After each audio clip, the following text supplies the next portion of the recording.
Hola, seguramente en tu universidad te hablan de monografías como una manera también de organizar tu trabajo de grado, ¿no?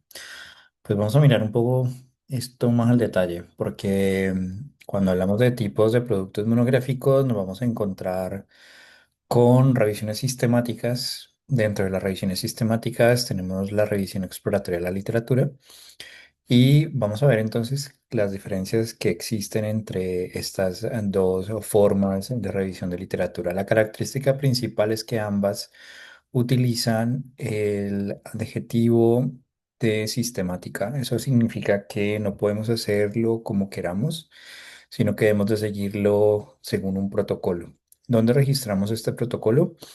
El protocolo lo registramos en Próspero, que para que te suscribas al canal también vamos a tener un video con la versión actualizada de Próspero y en el paso a paso para hacer el registro.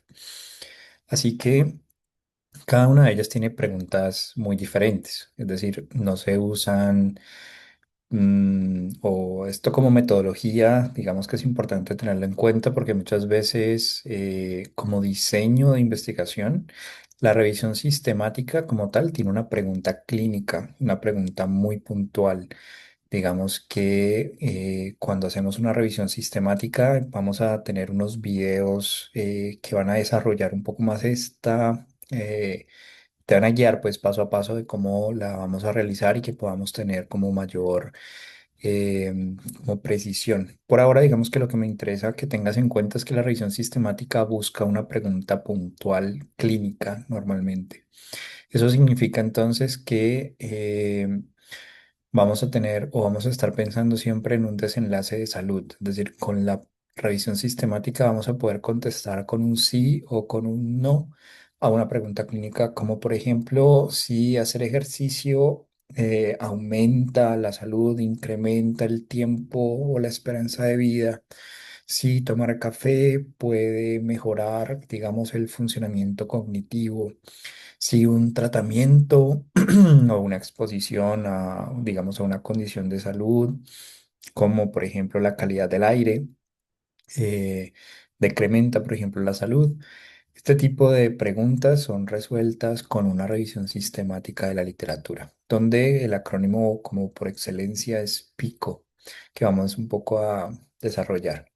Pero por lo menos en este momento me interesa que tengas como claridad de que la revisión sistemática se hace para una pregunta puntual y que en la revisión sistemática haces un registro en Próspero de tu protocolo de revisión y que a su vez esta revisión sistemática puede o no terminar en un metaanálisis. Eso quiere decir que el metaanálisis sería el procesamiento estadístico, la sistematización estadística y por lo tanto, digamos, la combinación del efecto de los artículos que has incluido en la revisión para responder con una magnitud. Es decir, que si la revisión sistemática te dice sí a la pregunta, con el metaanálisis vamos a cuantificarlo, vamos a decir en cuánto, en qué unidades, cuánto incrementa, cuántos años. Y eso digamos que es interesante también de tener en cuenta. Entonces, con una revisión exploratoria de la literatura, si bien es una revisión sistemática, está dentro de cuando hacemos, decíamos que el registro lo hacemos en Próspero, pero digamos que un buen protocolo como tal debería estar basándose en las recomendaciones de Prisma, que son los criterios que utilizamos para una buena elaboración de una revisión sistemática. Una extensión de la revisión sistemática es la revisión de la exploratoria de la literatura.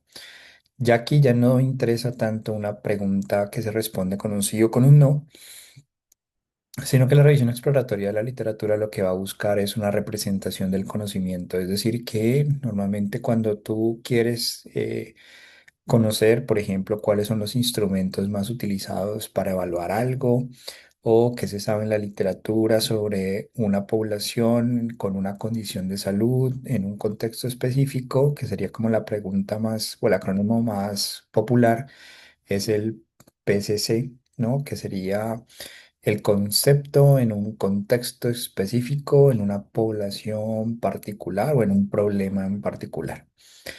Entonces, la revisión exploratoria de la literatura tiene preguntas más generales, mientras que la revisión sistemática tiene preguntas más específicas. Digamos que si una exploratoria se pregunta por adultos, una sistemática estaría preguntando por qué condición de salud específica en estos adultos, edades puntuales de estos adultos. Digamos que se hace un poco más concreto el asunto. Eh, Eso, digamos, como el primer grupo que abordamos, es decir, este grupo que tenemos aquí. Ahora, otro tipo de revisión que no es una revisión sistemática de la literatura es la revisión narrativa. Aquí, digamos, en este grupo sería lo que tú normalmente haces cuando elaboras un trabajo para un curso en el cual tú no tienes la característica de ser sistemático, sino que buscas artículos que te sirven, te han llamado la atención para desarrollar tu postura, ¿vale?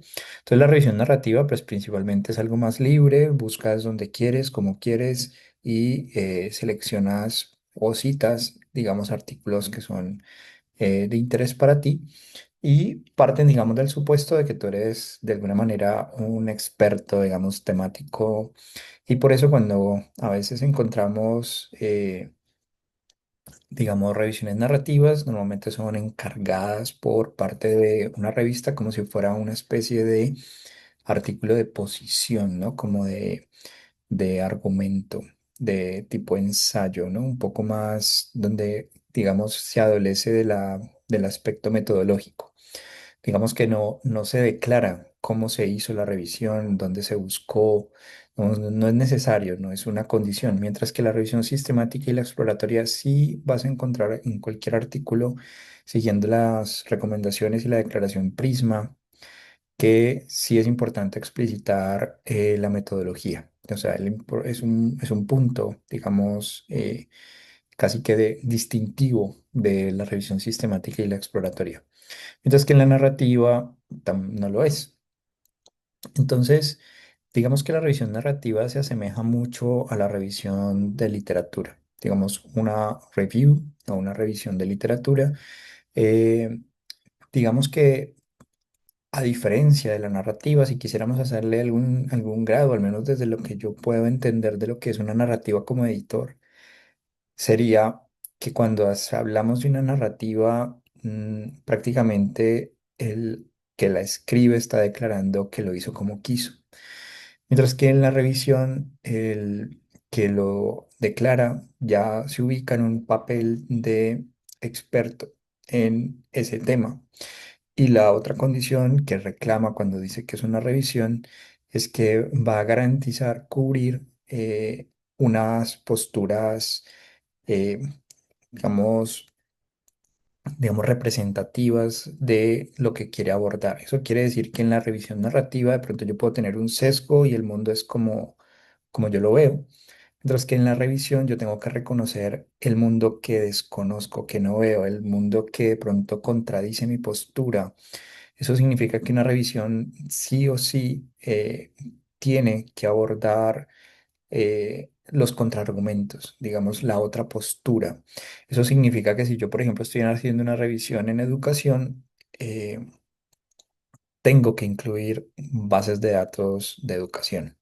Digamos que en una revisión narrativa, esto podría pasar por alto. Digamos que no va a ser un punto decisorio de si te aceptan o no te aceptan. Entonces, una revisión, digamos que sí te va a reclamar a ti que tengas en cuenta ese aspecto puntual de comprometerte con el eje temático que estás abordando. Entonces, si es un asunto psicológico, sí o sí vas a tener que incluir bases de datos psicológicas. Y no solamente las bases de datos psicológicas, sino que además artículos de bases de datos psicológicas que contradicen tu posición para que puedas entonces hacer una revisión juiciosa, porque en últimas lo que buscas, al igual que con una exploratoria de la literatura, es una representación del conocimiento, pero en este caso particular, la revisión busca dar cuenta de qué es lo que se sabe sobre el tema. Entonces uno podría decir que cuando vamos a iniciar en un proceso investigativo, normalmente podemos empezar con una revisión narrativa. Podemos luego ser un poco más rigurosos y pasar una revisión. Y posteriormente, ya que tenemos un poco más claro este asunto, entonces ya podemos elaborar un protocolo y registrarlo y hacer una revisión exploratoria de la literatura que justifique la elaboración entonces de una revisión sistemática o metaanálisis, si es posible. En ese sentido, tenemos, digamos, el adjetivo de revisión. Igual vamos a sacar videos desarrollando cada una de las revisiones, como para que puedas, el camino que elijas, pues poderlo desarrollar desde el inicio hasta el final y con las revistas en las cuales puedes publicar. También vamos a encontrarnos con el artículo de reflexión. El artículo de reflexión es una escrito que vas a, como su nombre lo sugiere, debes de dejar explícito cuál es tu argumento, cuál es tu posición. Casi que podríamos llamarlo como una carta al editor, pero un poco más extensa. Normalmente se derivan a partir de, eh, digamos, a diferencia de una carta al editor, pues ya que toqué ese tema, normalmente las cartas al editor se surgen de la lectura de un artículo recientemente publicado. Es decir, que es una conversación entre yo, lector de la revista, en donde pongo mi postura. Y pues es un artículo bastante corto, básicamente 2 páginas, que también podemos, si les interesa, lo pueden dejar en los comentarios para indicarles cómo lo hacemos. Volviendo al artículo de reflexión, entonces, digamos que tiene una introducción, un desarrollo y un desenlace, es decir, que nosotros debemos dejar claro qué es sobre lo que estamos reflexionando, por qué surge o por qué es relevante esta reflexión y desarrollar los argumentos que lo acompañan. En este sentido, cada una de las declaraciones que hacemos, como llamarlo artículo de reflexión, tener en cuenta que nuestra voz es fundamental al respecto, porque digamos que uno podría pensar que una revisión es un resumen o que un artículo de reflexión es un resumen. Y no, nada más alejado de la realidad, el hecho de entender que cuando hacemos revisiones o artículos de reflexión, estamos iniciando en el proceso de clarificar lo que estamos entendiendo sobre el tema y dejando claro también nuestra postura al respecto, y es una postura crítica basada en datos, argumentos, reflexiones. Entonces, digamos que en esta ruta podríamos decir también que tenemos un artículo de reflexión en un primer momento, ¿cierto? En el cual generamos pues una postura, una serie de ideas y lo que vamos a hacer a través de la revisión o la revisión exploratoria de la literatura, la revisión sistemática, es poder darle un poco más de fuerza a nuestras reflexiones, ¿no? Para poder contestar a esa reflexión que estamos haciendo, porque una reflexión, pues sin una pregunta, y lo interesante de esto es que vamos a ir teniendo mejores preguntas a medida que desarrollamos cada una de estas formas de recolección de información a partir de artículos. Y finalmente tenemos el artículo que podríamos llamar cienciométrico o bibliométrico. Aquí principalmente lo que queremos responder es el comportamiento de citas, autores, revistas, países, cómo se organizó la producción de conocimiento en el mundo. Es como si fuera una especie de observatorio. ¿Quién habla de ese tema y quién usa o cita, referencia pues ese tema en el mundo? Y entonces aquí hacemos principalmente una representación más en términos eh, casi que del comportamiento de la ciencia en el mundo, donde se produce más ciencia, o qué autores hablan más de este tema. Y eso nos permite un poco como hacer una captura rápida de pantalla, por decirlo así, de la temática. ¿Quiénes son los autores de referencia? ¿De qué países son? ¿De qué universidades son? ¿Qué tanto impacto producen? O sea, ¿qué tan citados son sus trabajos? ¿Cuál es el artículo más citado en este tema? ¿Cuál es el más influyente en últimas?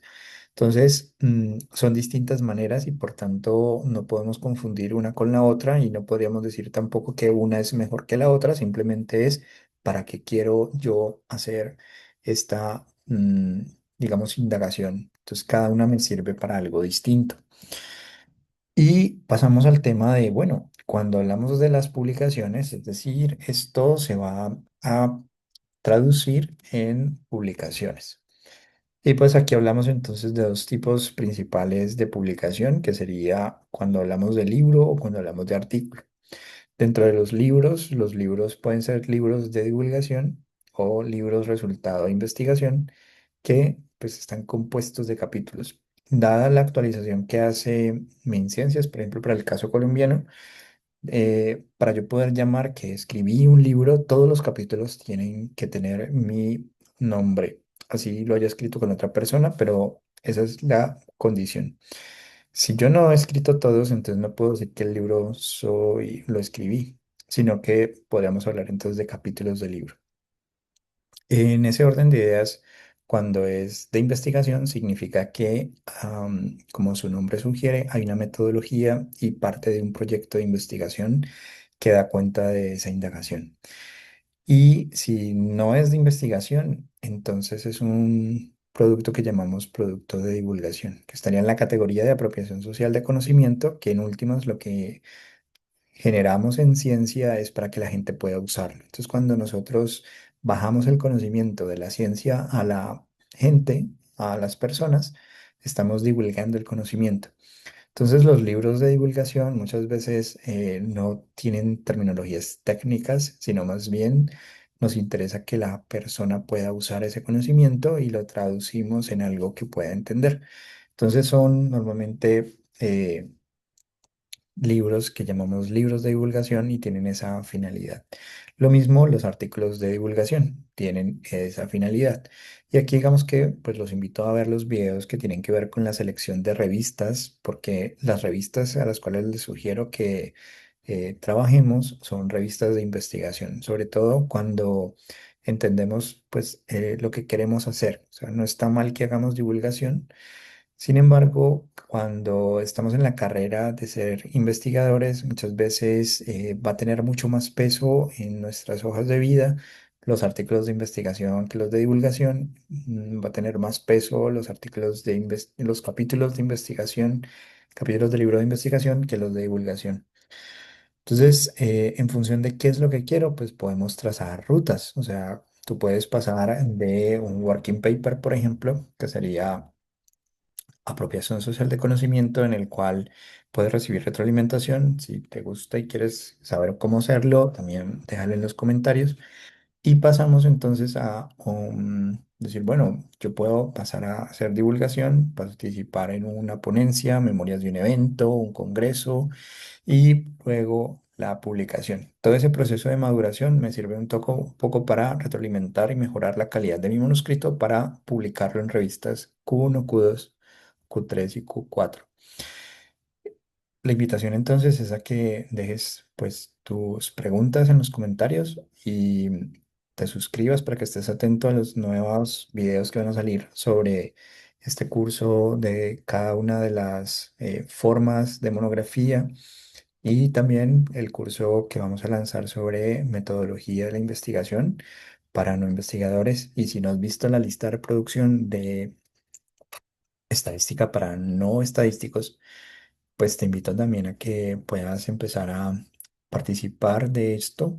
Y si te está gustando el contenido, pues gracias por apoyar el canal y dejar tus comentarios y compartir. Chao, hasta la próxima.